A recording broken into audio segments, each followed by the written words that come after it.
Jusqu'au bout du monde, les enseignants ne périront pas, ne périront pas. Oh, nous irons, jusqu'au bout du monde, les enseignants ne périront pas. Les enseignants, oui, les enseignants, ne périront pas. Les enseignants, les enseignants ne périront pas. Une grève des enseignants et une grève du personnel de santé. Voilà. Il se trouve qu'ils ont des revendications. Ceux de, comment on appelle ça, ceux de l'enseignement, ils ont 8 revendications, dont la principale est de demander une prime trimestrielle pour mieux travailler, pour pouvoir acheter ce qu'il faut pour améliorer leurs conditions de travail, notamment se documenter. Ils ont appelé même ça prime de documentation. Donc, une prime trimestrielle. Maintenant, ceux de la santé, eux, ils ont 2 revendications majeures. Il y a un décret qui a été pris depuis 1961 qui n'a jamais été appliqué. Ils demandent la revalorisation de la prime de suggestion qui est contenue dans ce décret. Ce décret octroie une prime de suggestion dont ils demandent la revalorisation et l'application. La deuxième revendication, c'est par rapport à la réforme, la loi sur la réforme hospitalière qui a été faite aussi, qui a été prise aussi et qui leur donne droit à des avantages financiers qui jusqu'à présent n'ont pas été appliqués. Donc, ils réclament toutes ces choses-là et malheureusement, au lieu de les écouter, on les menace. Vous savez que les fonctionnaires eux-mêmes se sont piégés dans leur affaire de trêve sociale, alors que la grève là, c'est légal. Et c'est le dernier recours quand les négociations ne marchent pas. Ils sont allés se piéger dans leur affaire de trêve sociale. Maintenant, non seulement on leur oppose la trêve sociale, mais on leur oppose aussi un décret qui est le décret 99-571 du 11 septembre 1992. Dans ce décret-là, c'est pas un décret, excusez-moi, c'est une loi. Voilà, une loi numéro 92-571 du 11 septembre 1992 qui fixe les modalités de la grève dans les services publics.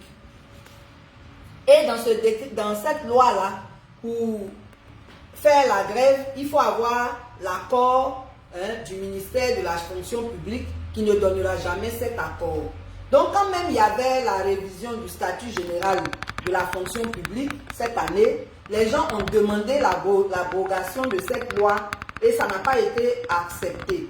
Du coup, c'est une loi qui est liberticide parce qu'elle s'oppose au droit de grève, elle s'oppose à la liberté syndicale. Voilà.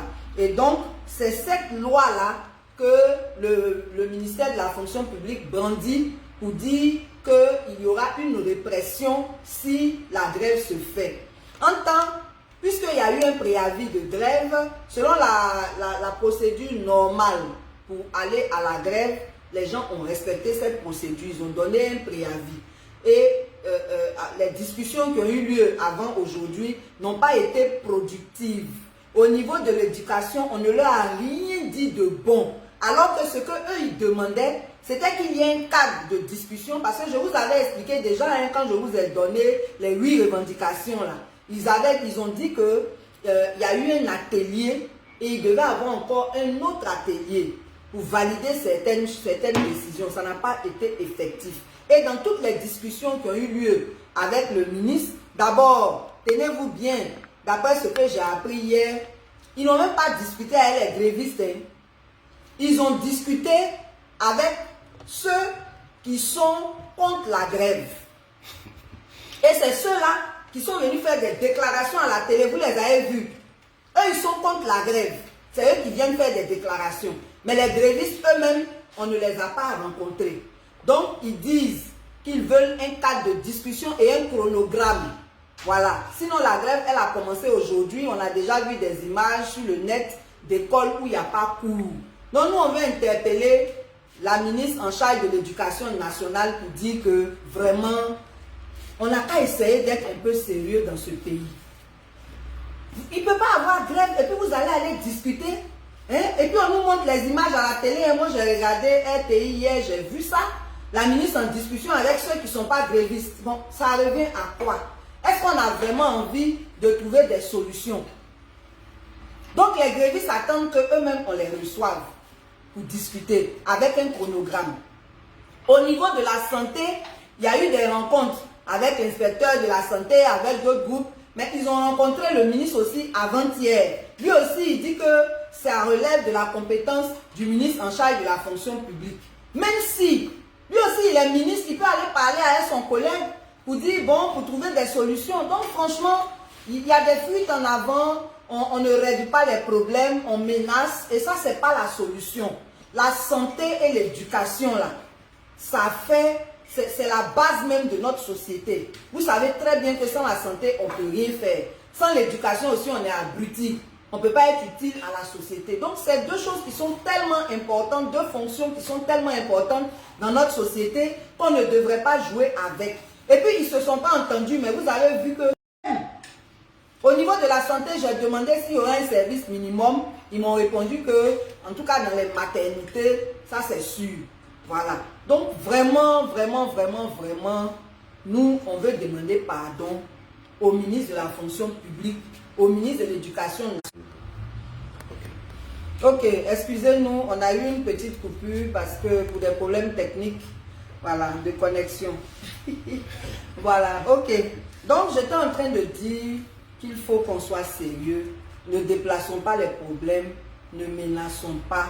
Tous les problèmes qu'ils ont évoqués là, il y a des problèmes qui sont vieux depuis 2019 et puis il y a des problèmes qui sont nouveaux. Si malgré les états généraux de l'éducation nationale, on en est là, c'est vraiment décevant. Trouvons des solutions et avançons dans l'intérêt des populations. Voilà, c'est très important. Ok, donc on va avancer avec problème de COGES. Tout ça là encore, c'est l'éducation nationale. Franchement, nous on est étonnés quoi. On est étonnés parce que ce que je vais vous expliquer là, vous-même vous allez me dire si c'est normal. COGES là, ils ont institué ça. Quand ils ont institué là, on demandait à chaque parent de payer 5 000. Et la répartition des 5 000 était claire. Il y avait moins de problèmes en tout cas qu'aujourd'hui. Parce que l'argent là, ça rentrait directement. Maintenant là où l'État a supprimé la cotisation des parents, on dit l'État va donner subvention là. Et c'est compliqué. La subvention ne vient pas. Alors que l'argent des COGES aide à renforcer les capacités. Ça aide à renforcer les capacités des établissements. Ils prennent des vacataires, ils prennent des prestataires de tout genre. Et on ne leur donne pas l'argent. En 2022, année scolaire 2022-2023, c'est en août 2023 qu'ils ont donné l'argent au COGES. Ça dit août là, c'est pas les vacances. C'est là où on a donné l'argent. Mais au moins ça permet de payer leur crédit. Mais pour l'année scolaire 2023-2024, on n'a rien payé. Je vous dis bien rien. Sur tout le territoire national, il y a 13 000 COGES. Aucun n'a reçu quelque chose. Et c'est dans ça là, on vient faire un courrier. Le ministère de l'Éducation fait un courrier pour dire qu'on va renouveler les bureaux. Ça veut dire quoi? On va renouveler les bureaux pendant qu'on n'a pas payé les dettes des bureaux en place. Ça veut dire quoi? Parce que le nouveau président qui va venir, il demande dans le courrier que, le courrier date du 9 octobre, on demande dans le courrier que tout le mois d'octobre serve à renouveler les bureaux des COGES. Vous pouvez renouveler si vous voulez, mais on dit, les bureaux qui étaient là anciennement, qui ont un plan d'action qui va de janvier à décembre, qui n'ont jamais été payés là, donnez leur argent, ils vont se libérer de leurs dettes, et puis vous allez renouveler si vous voulez. Parce qu'actuellement, vous avez mis tous les problèmes, tous les présidents de COGES dans les problèmes. Et les prestataires qui ne les comprennent pas vont les poursuivre. En tant même tous ceux qu'ils ont employés là, ce n'est pas bon salaire. Il y a des gens qui font l'effort de respecter le SMIC. Il y a des gens même qui ne respectent pas le SMIC. Et puis c'est dans ça là encore, on ne paye pas. Vous-même qui faites ça là, vous pouvez passer un mois sans salaire. Et puis vous faites subir un an sans salaire aux autres. Si ce n'est pas la sorcellerie, là, ça s'appelle comment? Problème de COJES, on parle de ça, on parle de ça, on parle de ça tout le temps. Donnez l'argent des COJES, donnez l'argent des responsables d'établissement. Vous ne donnez pas, c'est pour renouveler le bureau là, maintenant vous êtes chaud. Ça veut dire quoi tout ça? Payez l'argent des COJES. Si vous voulez renouveler le bureau là, ça vous regarde. Mais vous avez endetté des gens, donnez leur argent, ils vont libérer leurs prestataires. Après, vous allez faire ce que vous voulez. Voilà. Si c'est moi seul même, la COJES, on va supprimer. Tout ça là, c'était pour voler que les gens envoyaient ça. Quand nous, on allait à l'école, là, il n'y avait pas COJES et puis nos établissements fonctionnaient. On faisait comment? On faisait comment? Vous inventez des choses pour voler et vous rendez la situation plus compliquée encore. Hein? Les élèves même vont à l'école, là, dans les établissements, là, il n'y a pas de laboratoire. Nous, à notre temps, là, les expériences qui étaient dans les livres, là, on les faisait de façon réelle, de façon effective. On avait des laboratoires qui étaient équipés. Non, sincèrement, il y a un problème, quoi. On regresse seulement.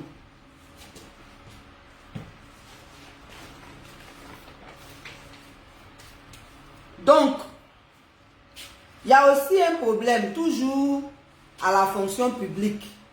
On dirait que quand ils organisent les concours là, ils sont saoulés ou bien je ne sais pas c'est quoi le problème.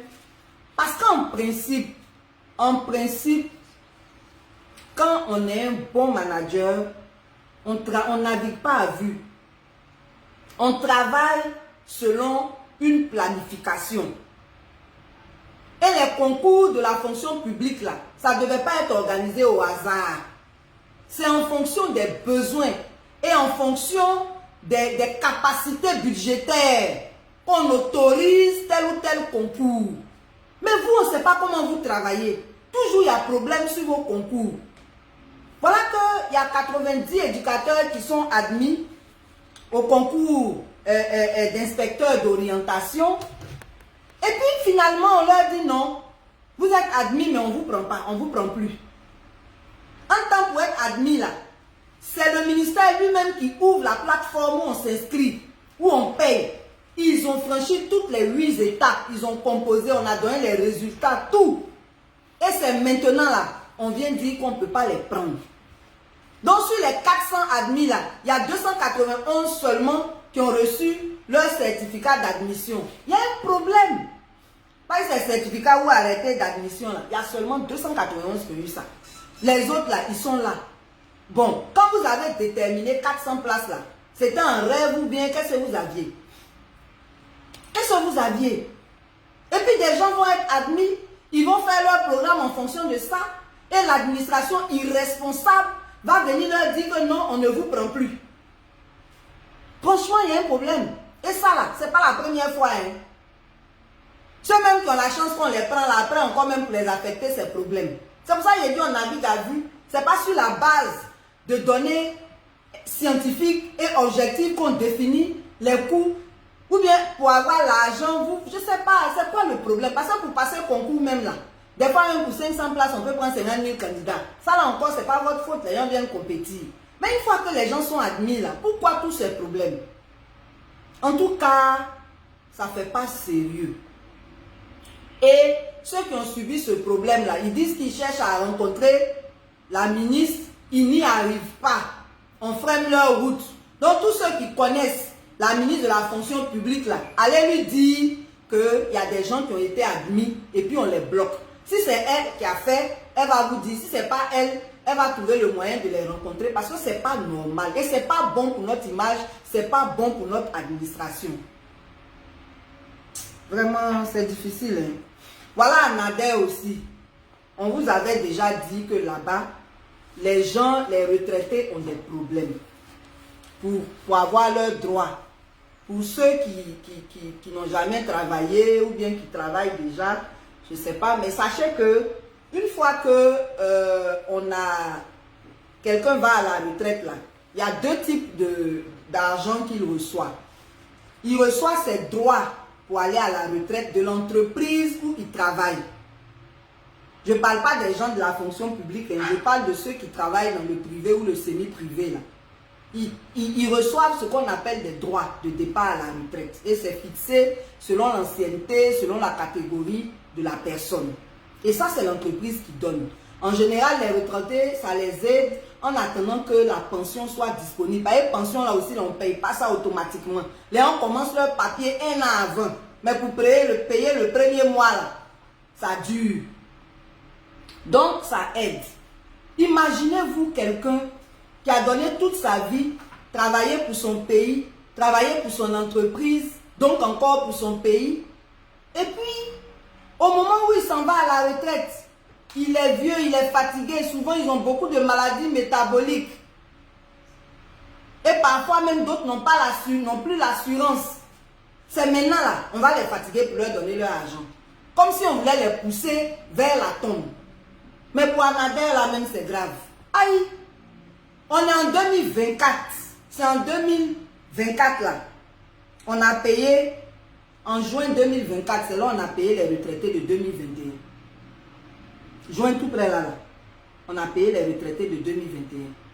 Ça veut dire que ceux de 2022, ceux de 2023 et ceux à venir de 2024, par décembre n'est pas loin, ils sont pas encore payés. Et ça, c'est par rapport à quoi? Parce que tout ça là, c'est les détournements là qui font ça. Hein.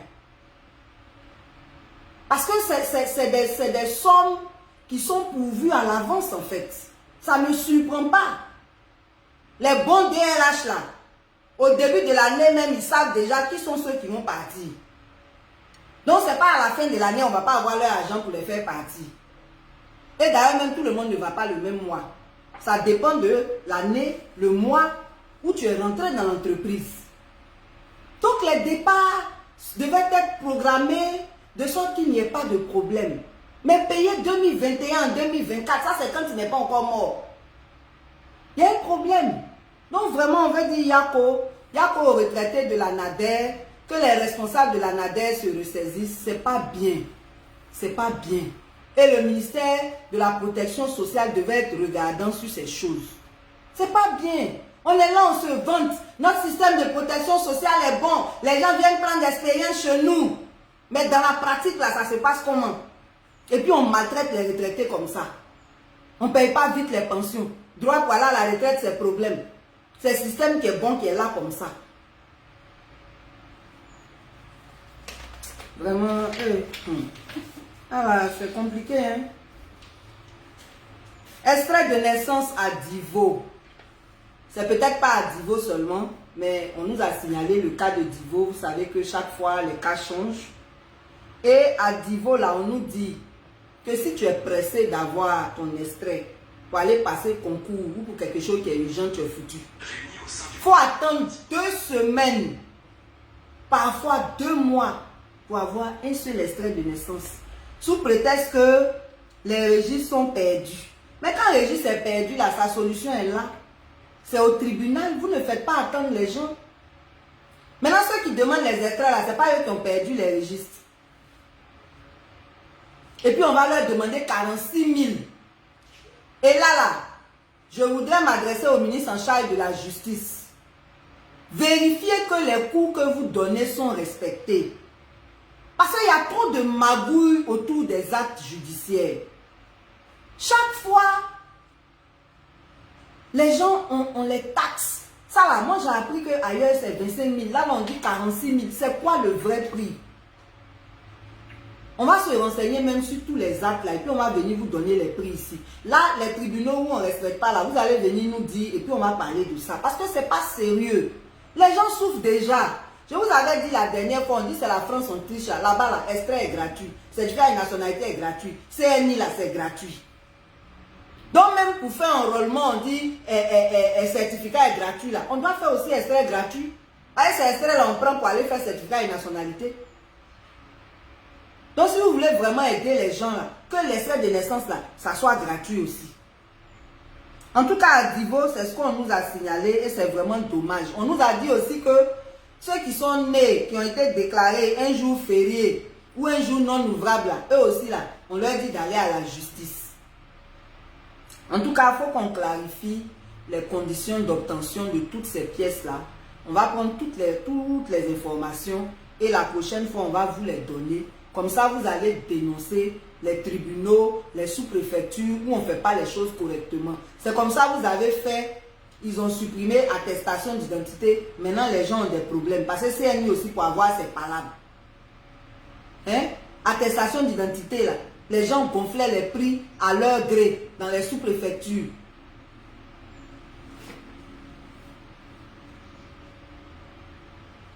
On va parler maintenant de l'élection 2025.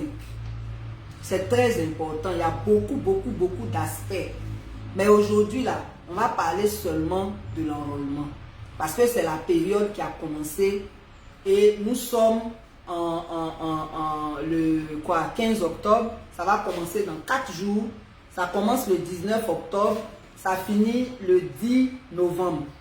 Donc, on va en parler pour que chacun sache comment on se fait enrôler, où on se fait enrôler, quelles sont les conditions pour que vous ne perdiez pas de temps. Voilà. Après, on va commenter le truc. On va commenter ça après. Excusez-moi. Ok. Donc, il y a 2 activités que les ONG mènent au niveau de, des élections. Il y a la sensibilisation et puis il y a l'observation. Et donc, par rapport à la sensibilisation et l'observation, depuis la mi-août, on nous a demandé de déposer nos dossiers jusqu'au 30 août. C'était un peu court, mais bon, on est en Côte d'Ivoire. On a fait comme on a déposé. On a déposé là, les résultats sont sortis. Sensibilisation là, mais on n'a pas entendu parler de ça. Comme il y a l'argent dedans là, ils se sont mis, eux, ils ont fait ça là-bas. Bon, nous, on n'est pas au courant. Dieu merci pour l'observation. Cette année, on nous a retenus. L'année passée, notre dossier était bon. On l'avait rejeté. On a même fait un tapage dessus parce que ce n'était pas normal. Non seulement nous, on nous avait rejeté, mais il y a des gens qui ne correspondaient pas aux conditions qu'on avait acceptées, qui nous appelaient, nous, pour dire, oui, donnez-nous des observateurs, ceci, cela, c'était pas sérieux. Heureusement, cette année, ils se sont ressaisis. On est retenu pour l'observation. Donc, hier, on a fait une formation par rapport à cela. Et dans cette formation, il y a des éléments qui seraient intéressants de porter à votre connaissance. Donc, on va faire la sensibilisation gratuitement pour eux. C'est pas grave, on veut que nos concitoyens aient les bonnes informations et on veut que cette opération se passe bien. Voilà. Donc, on a déjà dit que le délai, c'est du 19 octobre au 10 novembre. Ça, c'est la première chose à savoir. La deuxième chose à savoir, c'est qu'est-ce qu'il faut pour se faire enrôler. D'abord, pour se faire enrôler, il faut avoir été né avant le 1er mars 2007. C'est-à-dire tous ceux qui sont nés avant le 1er mars 2007, là, c'est eux qui sont concernés par cet enrôlement. Et dans cet enrôlement, il y a 2 catégories. La catégorie 1, c'est nous qui sommes déjà inscrits sur la liste. Il faut vérifier que vous êtes vraiment sur la liste et que votre bureau de vote est le même. C'est très important. Parce que c'est le jour du vote, certains se rendent compte qu'on a changé leur bureau de vote. Moi, j'ai vu ça vis-à-vis même. Des gens qui sont venus dans les bureaux de vote et ils ne trouvaient pas. On avait fait une observation informelle, on a entendu des choses. Voilà. Donc, il faut vérifier. Maintenant, ceux qui n'ont jamais été inscrits, il y a des conditions pour vérifier là, c'est sur le site, hein, c'est pas compliqué. Donc, ceux qui n'ont jamais été inscrits, il y a des conditions. La première condition, c'est être né avant le 1er mars 2007. Ensuite, il faut avoir une CNI, un certificat de nationalité ou le récépissé de la CNI actuelle. Et la CNI, là, c'est CNI en cours de validité. Ça veut dire qu'il y a la CNI verte qui est en vigueur maintenant là, mais même la CNI d'avant jaune là, si elle est en cours de validité, il y a des gens, si par exemple tu avais fait en 2018, c'est valable jusqu'en 2028, donc tu peux voter avec.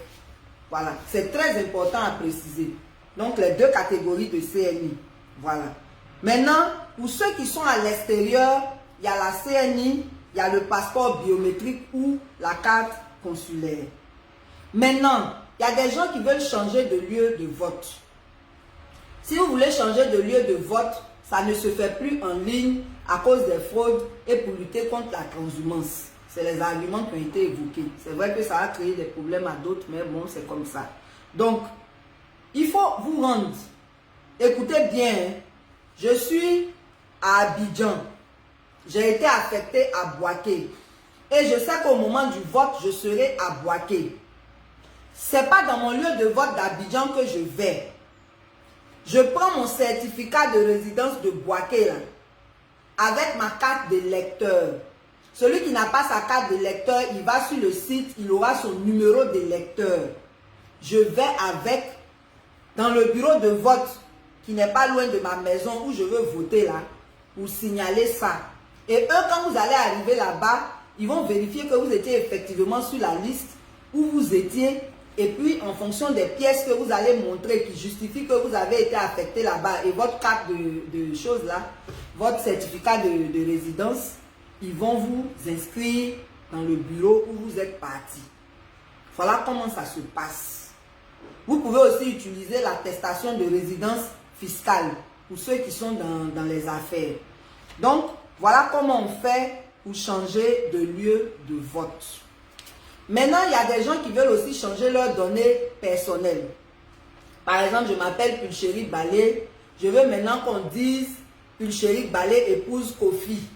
Donc, je vais aller à mon acte de mariage. Parce que c'est mon acte de mariage qui montre que j'ai changé de nom et que je voudrais que désormais, il ne figure plus sur la liste électorale. Parce que la liste électorale, là, c'est un document administratif aussi. Je ne veux plus qu'on m'appelle Pulchérie Balé tout court. Je veux qu'on mette Pulchérie Balé Kofi.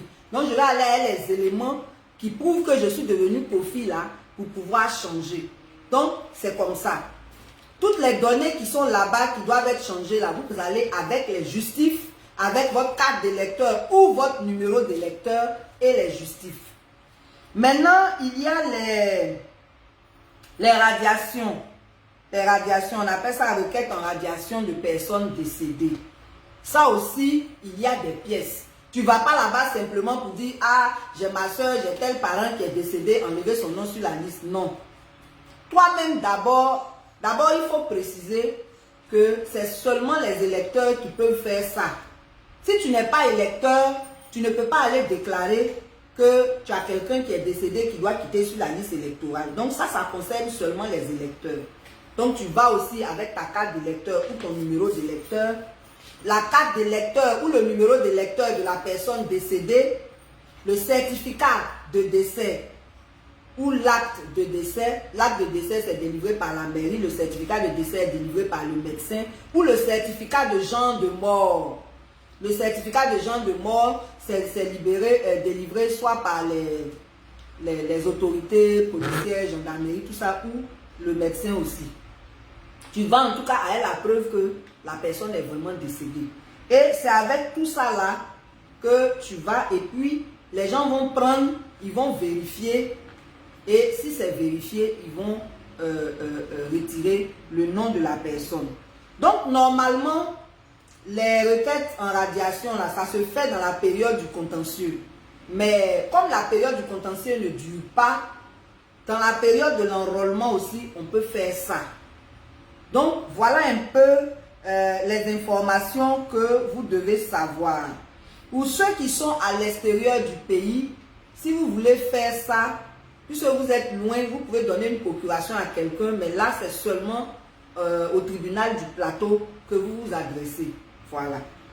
Les autres là, ils peuvent aller dans les autres tribunaux, pour les contentieux là. Mais ceux qui sont à l'extérieur, vous pouvez faire une procuration pour que quelqu'un aille pour vous au tribunal du plateau. Les autres, c'est au tribunal le plus proche pour nous qui sommes au pays ici. Donc, globalement, je pense que c'est ce qu'il faut savoir. Dans tous les cas, les mardis à venir, on va insister sur tout ça. Si vous avez des préoccupations, n'hésitez pas à poser les problèmes.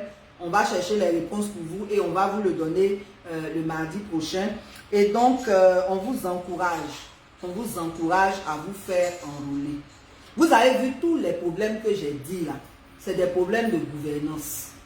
Et on vote les gens pour qu'ils gouvernent bien. Si tu estimes que quelqu'un gouverne mal, c'est pas de parler et puis t'asseoir. Il faut te faire enrôler, tu vas sanctionner la personne dans les urnes. C'est comme ça. On ne parle pas et puis on s'assoit. Les gens qui s'asseyent pour dire, on connaît déjà les résultats. On connaît les résultats comment? faut aller voter. Après, il y a les conditions à prendre pour ne pas que le vol du citoyen soit volé. Ça, c'est un autre volet. Mais déjà, à la base, là, le minimum, c'est de figurer sur la liste électorale. Et c'est d'avoir l'intention, la volonté d'user de son droit de vote. Normalement, quand tu ne votes pas, là, tu ne dois pas te plaindre. Parce que tu as laissé les autres choisir pour toi. Donc, tu te tais. Le jour où tu vas voter, tu peux te plaindre. C'est comme ça. C'est être responsable que de voter. Et vous allez voir que si vous êtes nombreux sur la liste électorale, là, les gens vont vous respecter. Parce qu'ils vont savoir que s'ils font mal, là, leur renouvellement, le renouvellement de leur position, là, ça dépend de vous. Donc vraiment, inscrivez-vous. Tous vos amis, tous vos parents qui viennent d'avoir 18 ans ou qui ont eu 18 ans avant cet enrôlement. Et puis, n'oubliez pas, on a dit avant le 1er mars 2007. Donc, ça veut dire que on fait l'enrôlement en octobre-novembre, mais ceux qui auront 18 ans jusqu'au 28 février, là, ils peuvent s'inscrire aussi. Ça veut dire que 18 ans n'est pas encore arrivé, mais ils auront 18 ans au plus tard le 28 février, là, ils peuvent s'enrôler aussi. Expliquez ça bien aux gens. On va revenir dessus encore, mais on insiste. Voilà. Donc vraiment, enrôlez-vous. Maintenant, on va vous donner le calendrier qui nous a été donné. Parce que depuis là, nous on se plaint. On dit, hé, CEI, vous voulez faire vos choses là. Vous ne pouvez pas convoquer tout le monde. Déjà, avant la mise à jour de la cartographie électorale, là, on devait appeler politique et société civile pour nous dire, ah, nous CEI là, voilà le calendrier sur la base duquel on va travailler.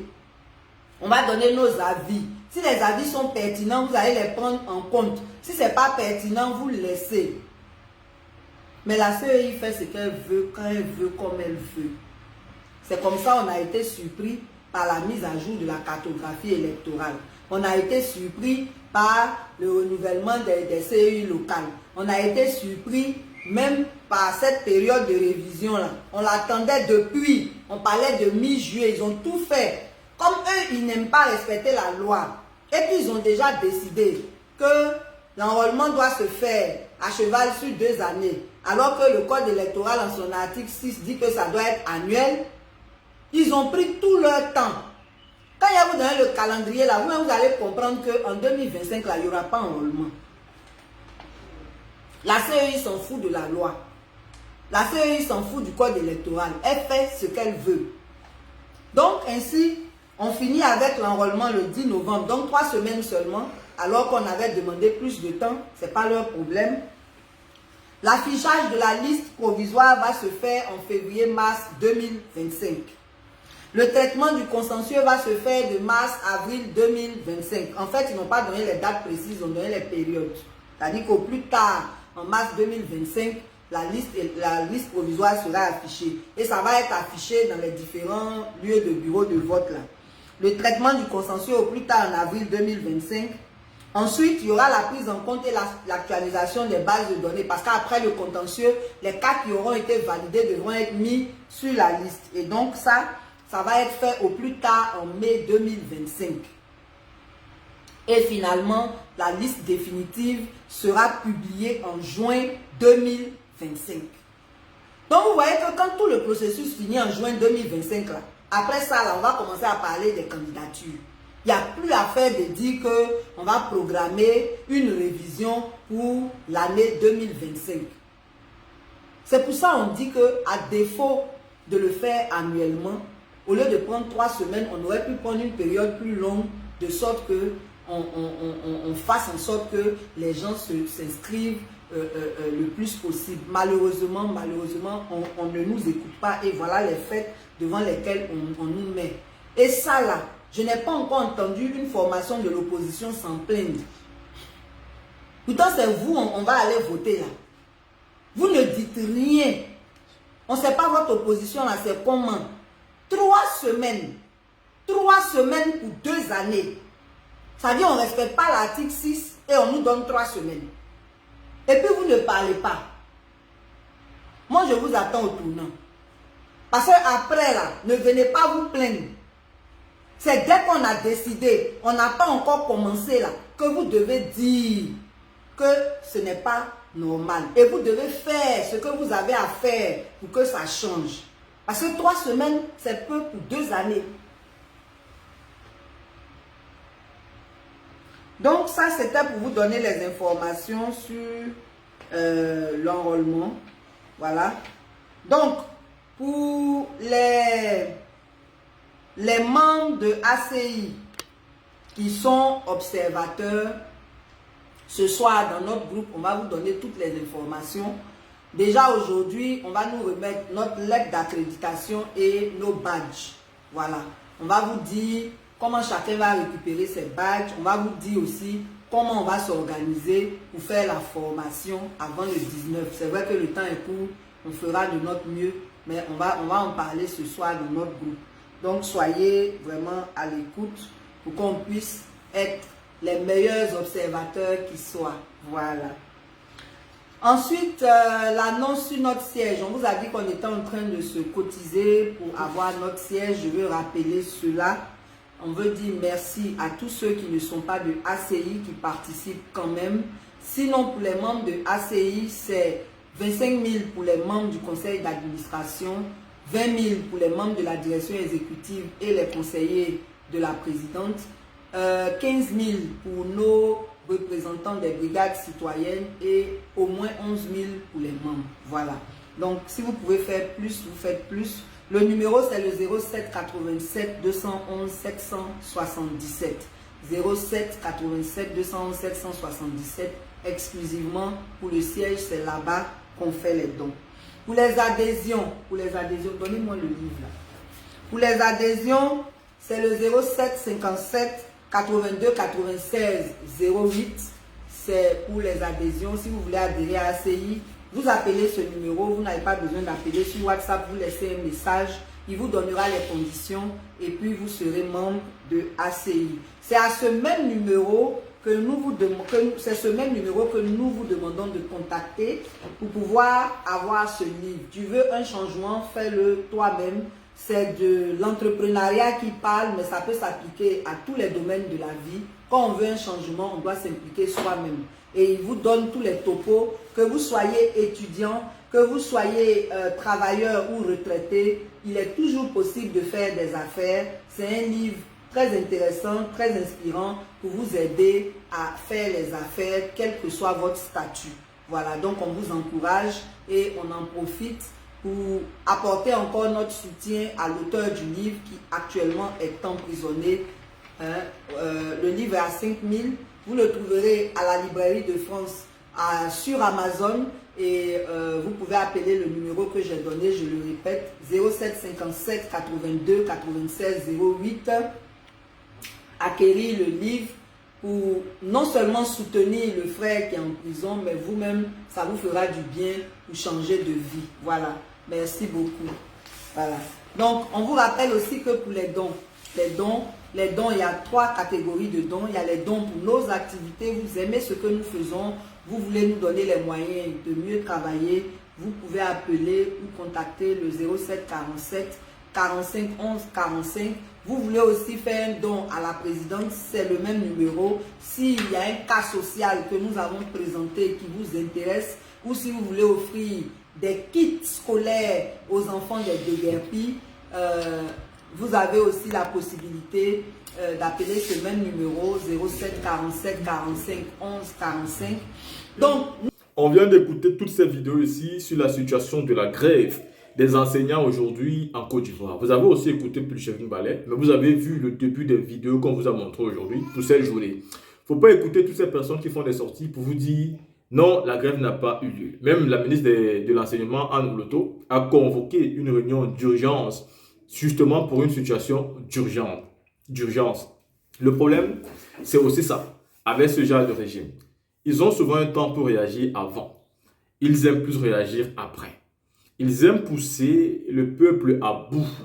Comme quoi, quand le peuple demande à des revendications, au lieu de partir directement sur la table de discussion, discuter, trouver des solutions, eux non, ils préfèrent menacer.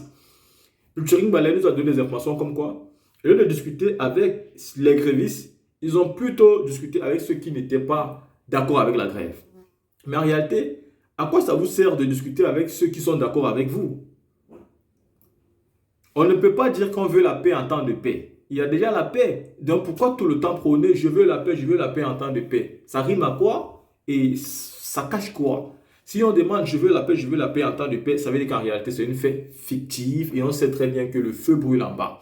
Donc, vous ne pouvez pas aller discuter avec ceux qui n'en ont pas besoin parce qu'ils sont totalement d'accord avec vous. Vous devez plutôt discuter avec ceux qui ne sont pas d'accord avec vous et qui ont des revendications. Et dans le cas espèce, c'était les grévistes. Et de discuter avec les grévistes pour trouver des solutions pour leurs problèmes, vous avez décidé de les ignorer.